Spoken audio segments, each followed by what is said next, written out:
So it seems this camera angle works out okay, so we're gonna keep rolling with it for right now while I'm driving this vehicle. This is a video response for Snedmeister about Nothing New Under the Sun. I'm gonna take a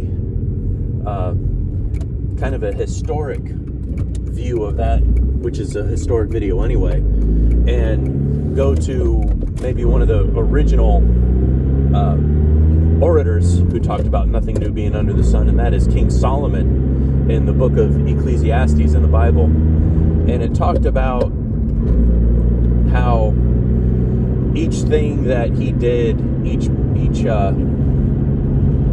thing that he pursued in the end turned into vanity and chasing after wind. And that brings me to how the conversation leads back to us as the Sewing Circle. There's so many things in the process of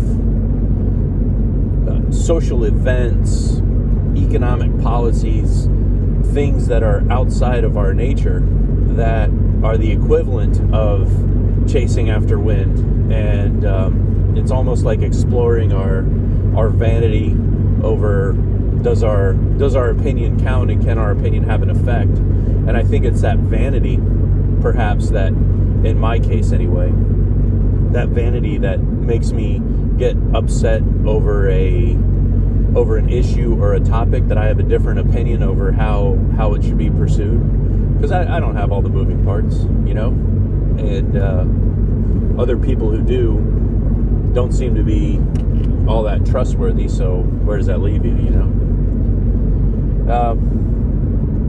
But in the wisdom of Solomon, I wish I were better equipped to tell you that I'm hoping that in the end of it, he gives a better solution, unless it being just a confession.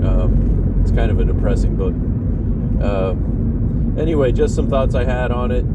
It's interesting how history tends to repeat itself, and how different topics and how we view social processes tend to repeat themselves as well, you know?